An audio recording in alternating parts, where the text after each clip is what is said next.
यहाँ पे मौजूद छात्र के शरीर पे जितने निशान पड़े हुए हैं गवाही देंगे वो दहशतगर्द शब्द के अर्थ का। मैं बता रहा हूं, ध्यान से सुन ले सारे पुलिस के अधिकारी जो भ्रष्ट हैं, और ईमानदार अधिकारियों के लिए भी मेरे पास रिक्वेस्ट है। जितने भ्रष्ट पुलिस के अधिकारी हैं, एक एक की वीडियो बन रही है। আসলে এখন জুবিনদাৰ দেশ হয়। জুবিন দেশৰ মানুহ দিল্লী পুলিচৰ নিচিনা হ'ব নোৱাৰে। কষ্ট কৰি পিনে সেইবোৰ পৰীক্ষা দিছে আৰু শেষত তেওঁলোকে প্ৰশ্ন কাকত ফাদিল হৈছে। গতিকে আমি কোনটো আমি আত্মবিশ্বাস লৈ আগলৈ আমি কি ভৱিষ্যতে यहाँ पे मौजूद छात्र के शरीर पे जितने निशान पड़े हुए हैं गवाही देंगे वो दहशतगर्द शब्द के अर्थ का। जो डिक्शनरी होती है उसमें जब दहशतगर्द लिखा जाएगा, दहशत लिखा जाएगा, डर लिखा जाएगा, हिंसा लिखा जाएगा तो दिल्ली पुलिस का नाम बार बार दर्ज किया जाएगा। हम याद रखेंगे कि आपने वो संसद जिसको हमारे वोट से चुने हुए प्रतिनिधि आबाद करते हैं, वो संसद जिससे ज्यादा पब्लिक मॉन्यूमेंट शायद इस देश में कोई ना हो, जब हम उस संसद के पास जाने की कोशिश करते हैं अपनी मांगों को लेकर के, आपने हमारे सर खोल के रख दिए। याद रखेंगे हम याद रखेंगे दिल्ली पुलिस के उन लोगों को जिन्होंने फीमेल प्रोटेस्टर्स के ऊपर उनके प्राइवेट पार्ट्स में बेटन्स घुसाने की कोशिश की। याद रखेंगे हम आपकी हिंसा को। हम याद रखेंगे कि आपको मालूम था कि साथी हमाद 23 दिन से भूख हड़ताल पे बैठे थे। आपको मालूम था कि उनकी किडनी में ब्लड क्लॉट्स जम गए थे, फिर भी आपने अपने डंडों का इस्तेमाल करके उनका बदन खोल दिया। याद रखेंगे हम याद रखेंगे कि 23 दिन के बाद, भूख हड़ताल के बाद, जब मैं, आमीन और मनीष इधर इस टेंट में जंतर मंतर पे बैठे हुए थे क्योंकि हमारी चलने की हालत नहीं थी, तो आपकी एक बटालियन जो दिल्ली के अलग अलग कोनों से लोगों को जंतर मंतर भेज रही थी, वो बटालियन आंसू गैस सीधे हमारी टेंट की तरफ फायर करती है, लाठियां लेकर के हमारे टेंट की तरफ चार्ज करती है। और वो जो दीवार आप टूटी हुई देख रहे हैं, ये दीवार को जितनी बार जंतर मंतर पे लोग देखेंगे, याद रखें वो कि ये दीवार, ये destruction of public property Delhi police की करतूत है। और इस तमाम हिंसा के बाद जो हमारे पास बची कुछ जान होगी, वादा करते हैं दिल्ली पुलिस आपसे, वादा करते हैं कमिश्नर ऑफ पुलिस, वादा करते हैं आपसे प्रधानमंत्री जी, वादा करते हैं होम मिनिस्टर, वादा करते हैं धर्मेंद्र प्रधान कि जो बची हुई जान आपने छोड़ी है हमारे अंदर, वो आपकी सबसे बड़ी गलती है। आपसे बहुत गलती हो गई है कि आपने विटनेसेस को छोड़ दिया जो गवाही देंगे आने वाली जनरेशंस को आपकी हिंसा का। और जब भी आपकी हिंसा लिखी जाएगी, उसके बगल में दिल्ली में मौजूद 4 से 5 लाख छात्रों का अदम्य साहस लिखा जाएगा। ये भी याद रखेंगे हम।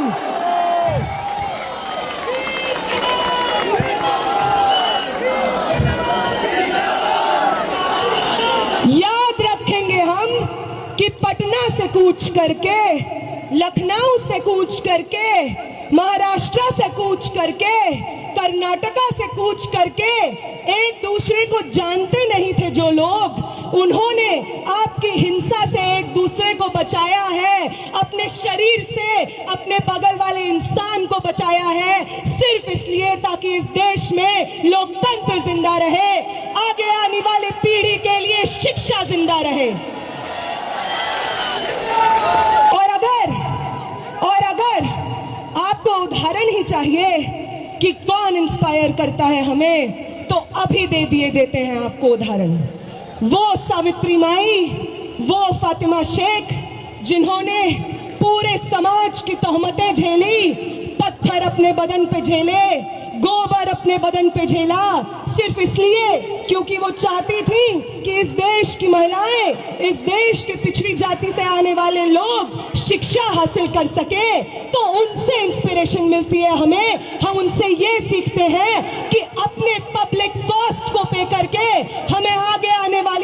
जनरेशंस का भविष्य इंश्योर कराना है, वो इंस्पायर करती है हमें।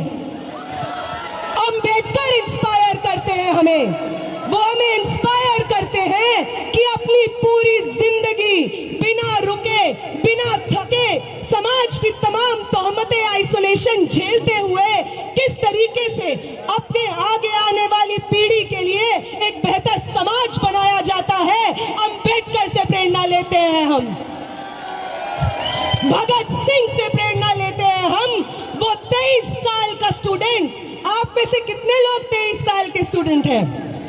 21 साल के, 22 साल के? भगत सिंह बनते हैं 23 साल की उम्र में। उनका वो जज्बा जिसके आगे अंग्रेजी हुकूमत विवश हो जाती है, एक 23 साल के शरीर में था वो जज्बा, और 20 तारीख को इस दिल्ली की सड़कों पे न जाने आप जैसे कितने भगत सिंह थे, ये देख करके आंखें भर आती हैं इस देश की। वो इंस्पायर करते हैं हमें। ये सब लोग ना कभी पुलिस दमन से डरे, ना किसी की लाठी से डरे, ना स्टेट रिप्रेशन से डरे, बस अपनी पूरी जिंदगी, अपने शरीर का हर एक कतरा आगे आने वाली पीढ़ियों को न्यौछावर कर दिया। इनसे इंस्पिरेशन लेते हैं हम। तुम लेते हो गोडसे से, इसलिए तुमसे नहीं हो पाता बिना हिंसा किए। तुम्हारी जो इंस्पिरेशंस हैं, नाक रगड़ते थे अंग्रेजी हुकूमत के सामने जब भगत सिंह और शहीद सुखदेव अपनी जानें दे रहे थे। तुम्हारे इंस्पिरेशंस नाक रगड़ते थे अंग्रेजी हुकूमत के सामने। आज भी तुम वही करते हो, इसलिए कल भी तुम्हारी हार हुई थी, आज भी तुम्हारी हार हुई थी, कल भी हम जीते थे, और आज भी इस देश को एक दूसरे का साथ देना वापस सिखाना है। इस देश में लोकतंत्र को, शिक्षा को, स्टूडेंट्स के भविष्य को वापस आबाद हमें करना है। आप सबका बहुत बहुत शुक्रिया कि आप यहाँ पे मौजूद हैं, सुन रहे हैं और इतने पेशेंटली पर्सनल कॉस्ट पे यहाँ पे बैठे हुए हैं। तो सरफरोशी की तमन्ना अब हमारे दिल में, तो देखना है जोर कितना बाजुए कातिल, तो वक्त आने दे बता देंगे तुझे आसमां। हम अभी से क्या बताएं क्या हमारे दिल में है। आप सबको क्रांतिकारी सलाम। आप सब लोग, हर वो व्यक्ति जो यहाँ पे प्रोटेस्ट में बैठा है, जिसमें सोनम वांगचुक सर खुद कहते हैं कि आपसे प्रेरणा मिलती है हमें। हमारी 23 दिन की भूख ऐसे ही नहीं थी, हमारी 23 दिन की भूख थी क्योंकि आप थे हमारे पीछे, जो बार बार हर रोज आकर उस टेंट पे मिलते थे और कहते थे कि शर्म आती है, भाजपा को वोट किया है हमने, आगे ये कभी गलती नहीं करेंगे। आप हमारे बच्चों के भविष्य के लिए लड़ रहे हैं, आपके साथ खड़े हैं हम। आपने करवाई है ये 23 दिन की भूख हड़ताल, और आपका ये कर्ज हिंदुस्तान कभी नहीं चुका पाएगा। आपका ये कर्ज मैं कभी नहीं चुका पाऊंगी, मेरे साथी आमीन कभी नहीं चुका पाएंगे, मेरे साथी मनीष कभी नहीं चुका पाएंगे, ये हिंदुस्तान की आवाम कभी नहीं चुका पाएगी। आप सबको बहुत बहुत क्रांतिकारी इस्तकबाल साथियों। तो मैं बता रहा हूं, ध्यान से सुन ले सारे पुलिस के अधिकारी जो भ्रष्ट हैं, और ईमानदार अधिकारियों के लिए भी मेरे पास रिक्वेस्ट है। जितने भ्रष्ट पुलिस के अधिकारी हैं, एक एक की वीडियो बन रही है, छोड़ेंगे नहीं, भारत का संविधान उन्हें छोड़ेगा नहीं, ये बात ध्यान रख लें। चुन चुन के जिन लोगों ने ये ज्यादतियां की हैं, चुन चुन के जेलों में भिजवाने का काम करेगा भारत का संविधान और भारत का कानून। और उसके जो हम औजार हैं, वो हम वकील हैं, अपनी वकील जिम्मेदारी समझते हैं। और मुझे बहुत दुख है, मैं माफी भी मांगता हूं कि मुझे आने में देरी हुई है यहाँ पे, लेकिन मैंने वजहें बताई। लेकिन अब मैं आ गया हूँ, मेरी सारी टीम भी आ गई, यहाँ वकील ढाल बन के खड़े होंगे। आपको कोई कानूनी कार्रवाई करनी है, कोई दिक्कत नहीं है, डंडा नहीं उठाएगा कोई। और ईमानदार पुलिस अधिकारियों से मेरी गुजारिश है, आपकी जिम्मेदारी है ऐसे भ्रष्ट लोगों को, मालिकों के ऊपर हमला करने से रोको। एक दूसरा, आप डीडी एंट्रीज करो जाके अपनी पर्सनल डायरीज में कि आज इस अधिकारी ने यह कार्य किया। अगर आपको बचना है तो भारत के संविधान और कानून से, ये ईमानदार ऑफिसर्स के लिए गुजारिश है मेरी। और वो भी चोरी छुपे ही सही, ईमानदार पुलिस अधिकारी सिर्फ सबूत इकट्ठे करें, काम हमारा है वकीलों का। उन सबको जो यहाँ बच्चों को खून निकाल रहे हैं, हड्डियां तोड़ रहे हैं, हमले कर रहे हैं, झूठे मुकदमे बना रहे हैं, मुझे इस देश में सबसे ज्यादा एक्सपीरियंस है ये झूठे मुकदमे से बच्चों को निकालने का। आपको सर पुलिस ने रोका है अभी यहाँ पर आते टाइम? नहीं, मुझे नहीं रोका था, ये गलत बात है। वो पानी आने के लिए रोक रहे थे, उसमें थोड़ी बहुत बात हुई। अमित शाह साहब तो इसको डायरेक्ट मॉनिटर कर रहे हैं ना। उनकी खास निर्देश ये था कि पानी नहीं पहुंचाने देना, क्योंकि वो पानी पिलवाना चाहते हैं बच्चों को जो, और देश के मालिकों को, जो पुलिस के हाथ में हो। और पुलिस के हाथ में जो पानी है उस पर विश्वास नहीं कर सकते लोग। सुप्रीम कोर्ट ने जो कहा है कि उसके पास यूनिफॉर्म के परसों प्रदर्शन पे थे और जो स्टूडेंट्स पर अटैक कर रहे थे, उस पे क्या भी कुछ कार्रवाई करेंगे या आपका नाम क्या है? स्क्रोल से मैं राघव। राघव, आप तो इतने अच्छे होनहार आदमी हो, आपको पता है भारत का संविधान और कानून क्या कहता है? जिस अधिकारी ने पुलिस की वर्दी उतार दी वो आम नागरिक हो गया। आम नागरिक मतलब अपराधी हो गया वो। तो पहले तो हम लोगों को पुलिस अधिकारी कहना बंद करना पड़ेगा। वो कॉमन क्रिमिनल्स थे, जो अमित शाह साहब का गैंग है, क्रिमिनल गैंग, उसके मेंबर्स थे। जिस अधिकारी ने अपना ये हटा दिया उसे पुलिस अधिकारी कहना नहीं चाहिए, वो क्रिमिनल्स थे। अमित शाह साहब के गैंग स्पेशल स्टाफ के वर्दी पहन के ही पब्लिक डीलिंग करनी होती है। ये कानून अमित शाह साहब को नहीं पता, मोदी जी को नहीं पता, हमें तो पता है। उनके लॉ मिनिस्टर साहब को नहीं पता, हमें तो पता है। और उनके एडवाइजर जो जस्टिस चंद्रचूड़ साहब जैसे हैं, उनको नहीं पता, हमें तो पता है। नहीं सर, सुप्रीम कोर्ट ने आज और जो व्यक्ति वर्दी में नहीं था और जिसका नेम प्लेट नहीं था, आप आगे भी सुनिए, वर्दी में नेम प्लेट के साथ भी जो लाठियां चला रहे थे, और मुझे ये भी पता लगा है कि करंट छोड़ा गया था, वो सब पुलिस अधिकारी नहीं हैं, वो अपराधी हैं। उनको अपराधी कहना शुरू करो, आप उनको पुलिस अधिकारी मत करो। सुप्रीम कोर्ट ने जो कहा है आज कि उसके पास समय नहीं है, उसके बेकार में समय ना बर्बाद आप सुप्रीम कोर्ट जाते वही लोग हैं जो आरएसएस और बीजेपी द्वारा बहकाए गए हैं या उनके एजेंट्स हैं। सुप्रीम कोर्ट नहीं जाना है, नहीं जाना है, नहीं जाना है। क्यों जाते हैं? सिर्फ और सिर्फ ये सब करवाने के लिए। मोदी जी, अमित शाह जी चाहते हैं कि लोगों का जो नफरत है वो किसी और इंस्टीट्यूशन की तरफ डाइवर्ट हो जाए, कोर्ट की तरफ डाइवर्ट हो जाए। क्या आप लोगों को ये लगता है कि जज लोया के साथ जो हुआ, वो जज लोया की जो नियति थी उसको झेलने के लिए बाकी सब जज तैयार हो जाएंगे इतने आसान से? और जबकि कोई काउंटर, अब ये आंदोलन हो रहा है ना, धीरे धीरे करके आप जजेस को देखेंगे। अब जनता खड़ी है ना, हमारे सारे इंस्टीट्यूशंस ठीक होंगे धीरे धीरे करके। एक तरफ से अमित शाह जी की धमकियां, जज लोया का नाम, और दूसरी तरफ जजेस की और दूसरी संवैधानिक लोगों की रक्षा करने के लिए कुछ नहीं खड़ा। तो आप हर इंस्टीट्यूशन की मजबूरी भी समझे, लेकिन मजबूरी कोई उनके अपराधों को कम नहीं वीडियो नहीं देखना चाह रहे हैं। चीफ जस्टिस कह रहे हैं वीडियो देखने का मैं आपको क्या बता रहा हूँ, गए क्यों वहां पे? ये आंदोलन कामयाब हो रहा है।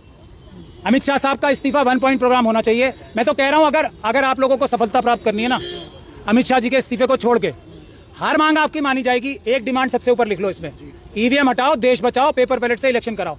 अभी सारी डिमांड्स अगर प्रधान जी को अभी ना हटा दिया जाए तो मेरा नाम। दिल्ली हाई कोर्ट ने कहा कि असली जड़ वो है, हमें इसमें घसीटे ना। तो मतलब क्या डर है दिल्ली हाई? मैं क्या कह रहा हूँ, ना घसीटें। मैं अदालत में ऑफिसर ऑफ द कोर्ट हूँ, ना घसीटें अदालतों को। वो घसीटते हैं जो आरएसएस के द्वारा बहकाए हुए हैं, और अदालतों या आरएसएस के एजेंट्स हैं। ये जनता की अदालत है, सबसे बड़ी अदालत है। पता है ना, बाबा साहब ने सबसे बड़ी अदालत इसे बनाया। इस अदालत से बड़ी अदालत कौन सी है? यहाँ फैसला होगा। फिर आप गलत, ये बाबा साहब का संविधान नहीं है। आखिरी उम्मीद देश की जनता और भारत का संविधान है। इसीलिए कॉन्सेप्ट्स क्लियर करो अपने सब। जो बेसिक बात है वो हमारे लोगों को बहकाते हैं ना बहुत सारे जो बड़े बड़े लोग हैं ना, बड़े बड़े वकील और दूसरे। सुप्रीम कोर्ट नहीं है, भारत की जनता सुप्रीम है, भारत का संविधान सुप्रीम है। वो सुप्रीम कोर्ट के जजेस आपके जनता के नौकर हैं। ये बात आपको समझनी चाहिए। ऑनरेबल जजेस जनता के नौकर हैं। 10 FIR हो गई। मुझे तो बहुत खुशी हुई कि अब कम से कम जिन लोगों से सबसे ज्यादा उम्मीदें हैं वो आ रहे हैं। लेकिन उनसे एक निवेदन है, देखिए मैं उनके बारे में थोड़ा थोड़ा कड़वा भी बोलता हूँ, दुखी होके। निवेदन ये है कि एक दिन में ना रुक जाएं, रोज आएं, देखो। और ईवीएम की डिमांड हमारी एक बार फिर सुन लें। मैं आपको ऐसा बढ़िया दवाई दे रहा हूँ, ईवीएम का नाम आते ही मोदी जी भागते हैं, क्योंकि उसी से वो पीएम तो ईवीएम के है ना। एचएम अमित शाह साहब ईवीएम के एचएम हैं, जनता के एचएम है ही नहीं। 20 कंपनियां आज भी बुलाई गई कोलकाता से एयरलिफ्ट करके, और यहाँ पर पूरी सिक्योरिटी है, मेट्रो स्टेशन बंद किए जा रहे हैं। इस तरीके का जो माहौल है, इस पे क्या कहेंगे? क्यों आखिर इस तरीके की चीजें हो रही हैं? अरे ये तो 20 कम पड़ जाएंगी। भारत देश की जनता पता है आपको 140 करोड़ है, और कुछ समय जा रहा है। ये जो आपराधिक जो हम कानून सिखा रहे हैं ना, पुलिस के अधिकारी भी तो सुन रहे हैं।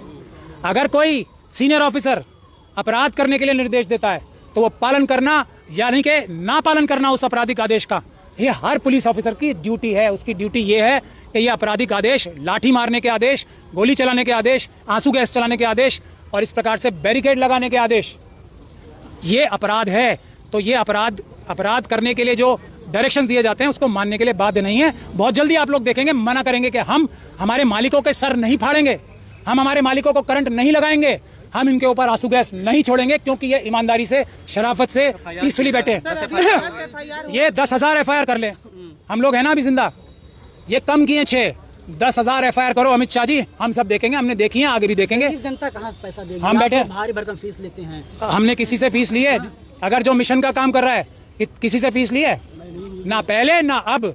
हाँ, हम तो इस बात की भी फीस नहीं लेंगे, मोदी जी और अमित शाह जी को भी तो फ्री में ही जेल भिजवाएंगे, हम तो उसकी भी नहीं लेंगे। असली काम वो है। पुलिस कह रही है लोगों को भड़काया जा रहा है, लोगों को उग्र किया जा रहा है, इस तरीके से प्रदर्शन को उग्र बनाया जा रहा है, हिंसा करने की कोशिश है। अच्छा, हम तो जनता को भड़का रहे हैं, जो मालिक को भड़का रहे हैं हम लोग, ठीक, मैं नहीं, जो बाकी लोग। अब तो आज तो मैं भड़काने तो अब आया हूँ, ठीक, आ गया, लेकिन अब भड़काने अमित शाह जी जो देश की डिसिप्लिन फोर्सेस को भड़का रहे हैं, उन्हें अपराध करने के लिए बाध्य कर रहे हैं, उनको आर्म ट्विस्ट करके कि तुम्हारी नौकरी चेंज कर दूंगा। अभी ये कमिश्नर ऑफ पुलिस को किस ग्राउंड पे हटाया?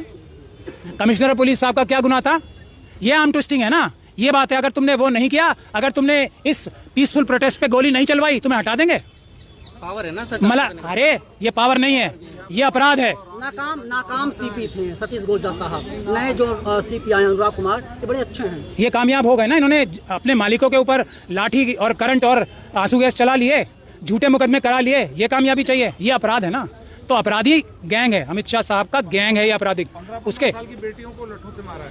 ये सब मैं आपको सिर्फ वीडियो इकट्ठी करके रखना, सिर्फ वीडियो, एक एक को चुन चुन के जेलों में भिजवाएंगे अमित शाह साहब। सुप्रीम कोर्ट तो नहीं कर रही वीडियो ना, सुप्रीम कोर्ट जेल में जाएंगे। अस्पताल में आपने मरीजों से मुलाकात की है जो मारे गए थे, जिनकी पिटाई। देखिए, अस्पताल हम इसलिए गए थे कि हमारे पास अस्पताल जाने की वजह ये थी कि हमारे पास एक मिनट, हमारे पास खबर ये थी कि वहाँ पे जो इलाज करने वाले हैं वो, क्योंकि नड्डा साहब है हेल्थ मिनिस्टर, तो आपको सबको पता ही होगा, तो नड्डा साहब और अमित शाह साहब की जोड़ी पूरी ताकत से लगी हुई है। तो हॉस्पिटल में उन लोगों को इलाज के बहाने उनकी तबीयत खराब की जा रही है, ये हमारे पास खबर थी, वो चेक करने गए थे। और मैं निवेदन करूंगा सब वकीलों से कि कम सभी अस्पतालों में 10-10, 20-20, 25-25 वकील रोज जाएं, ताकि उनको डर रहे, अगर इतनी सी भी गड़बड़ी की इलाज में तो जेल की सजा, कोई डॉक्टर नहीं बचेगा उससे।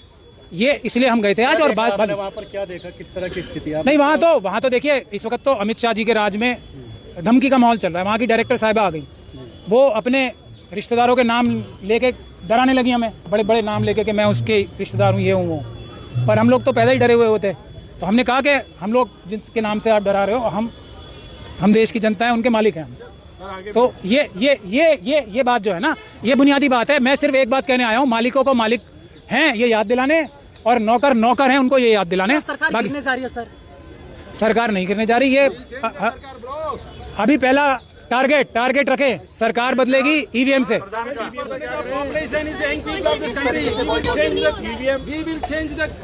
संविधान, हाँ, संविधान का रास्ता क्या है? संवैधानिक रास्ते से, 70% पॉपुलेशन इज इंडिया, संविधान के तरीके से, संवैधानिक तरीके से। सुओ मोटो क्यों नहीं सुप्रीम कोर्ट ले सकते? हमारी जो सीजीआई है, he is saying that videos are not of sufficient evidence. I agree with you that it's not about shifting about the authority, but still जब इतना कुछ हो चुका है, why Supreme Court is not taking suo moto? थोड़े दिन रुक जाइए आप, It is a eligible. थोड़े दिन रुक जाइए आप, Yes sir. सब कुछ अपने आप होगा, थोड़े दिन रुक जाइए। यही इलेक्शन कमीशन भी ईवीएम से इलेक्शन बंद कराएगा, आंदोलन जारी रखें, पेपर बैलेट से शुरू कराएगा, यही कोर्ट्स, आप आंदोलन करो। Another concern, so we agree, हम लोग कंटिन्यू करेंगे आंदोलन, नहीं protest will continue for sure, no doubt. But ये जो आरएएफ की टीम वहाँ पे ऐसे इंटिमेट करने के लिए जा रहे हैं, इसके बारे में क्या ओपिनियन? हमारे है ना वकील आ गए, सर वकील, मैं भी वकील हूँ, आई हैव आल्सो जस्ट तो बस कंप्लीटेड। हम ढाल बनेंगे, आपकी भी जिम्मेदारी है कि आप आए हमारे साथ, इनके और बीच में, पुलिस के बीच में ढाल बन के खड़े होना। आप सर, आपके ऊपर एक आरोप लग रहा है, कुछ लोग बोल रहे हैं कि आप वकीलों की छाव लेकर के पुलिस प्रशासन को धमका रहे हैं।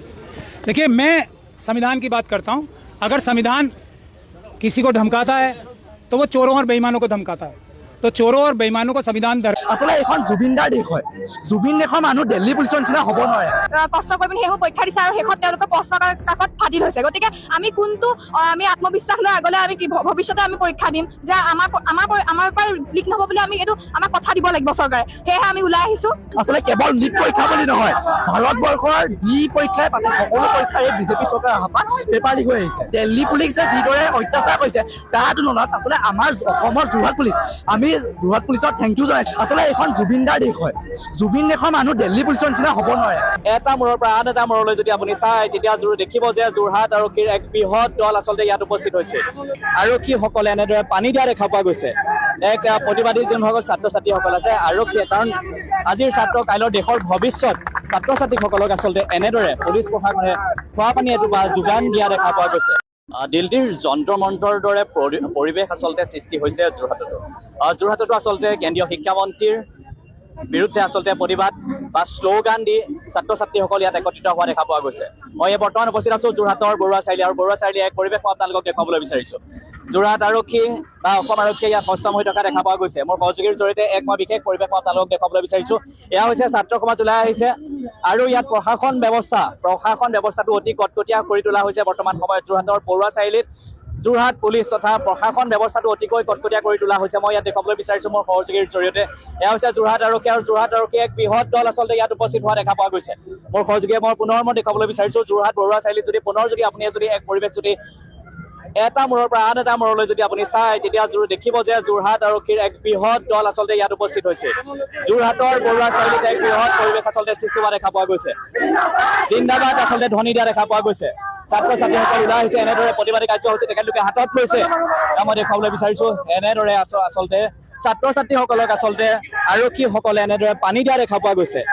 এক প্ৰতিবাদী যোনসকল ছাত্ৰ ছাত্ৰীসকল আছে আৰক্ষীয়ে, কাৰণ আজিৰ ছাত্ৰ কাইলৈৰ দেশৰ ভৱিষ্যত ছাত্ৰ ছাত্ৰীসকলক আচলতে এনেদৰে পুলিচ প্ৰশাসনে খোৱা পানী এটোপা যোগান দিয়া দেখা পোৱা গৈছে। এয়া আচলতে বন্ধুত্ব সুলভ আচলতে প্ৰতিবাদীসকলে আৰক্ষীক আচলতে ধন্যবাদ সূচাইছে। যোৰহাট আৰক্ষী ধন্যবাদ আচলতে জ্ঞাপন কৰিছে। আচলতে বৰ সুন্দৰ এক পৰিৱেশ আচলতে সৃষ্টি হৈছে। প্ৰতিবাদ কৰিবলৈ ওলাই আহিছে যদিও যোৰহাট আৰক্ষীক ধন্যবাদ এক মন্তব্য প্ৰকাশ কৰিছে ছাত্ৰ সমাজে। দিল্লী পুলিচ নহয় বুলিও এক প্ৰশ্ন আহিছে। যোৰহাট আৰক্ষীয়ে সহায় সহযোগিতা আগবঢ়াইছে, কি ক'ব? হয়, তেওঁলোকক সৰ্বপ্ৰথমে ধন্যবাদ জনাবলৈ বিচাৰিছোঁ, কাৰণ দিল্লী পুলিচৰ যি কাণ্ড কাৰখানা সেয়া দেখি হয়তো বৰ্বৰতা সেয়া দেখি হয়তো আমাৰো আশা কম আছিল তেওঁলোকৰ প্ৰতি। কিন্তু কালি যেতিয়া আমি তেওঁলোকক জনোৱা হৈছিল যে আমি প্ৰটেষ্ট কৰিম আৰু এই প্ৰটেষ্টটো সম্পূৰ্ণ পিচফুলি হ'ব, গতিকে আজি তেওঁলোক খবৰ ল'বলৈ আহিছে, তাৰ বাবেও আমি ধন্যবাদ জনাইছোঁ। মই পুনৰ এক পৰিৱেশ দেখাবলৈ বিচাৰিছোঁ। এয়া হৈছে যোৰহাট আৰক্ষীৰ উচ্চ পদস্থ বিষয়াসকল আহি প্ৰতিবাদকাৰীসকলক আচলতে পানী যোগান দিয়া দেখা পোৱা গৈছে। আজিৰ ছাত্ৰ কাইলৈ দেশৰ ভৱিষ্যত আৰু তেখেতসকলক ছাত্ৰ ছাত্ৰীসকলক এটোপা পানী বা যোগান দিয়া দেখা পোৱা গৈছে। ছাত্ৰ ছাত্ৰীসকলক এয়া কি কৈছে আৰক্ষী বিষয়াসকলে মই স্পষ্টভাৱে মই প্ৰাইমেছৰ প্ৰতিজন দৰ্শকক দেখুৱাবলৈ বিচাৰিছোঁ। ছাত্ৰ ছাত্ৰীসকল এনেদৰে ওলাই আহিছে।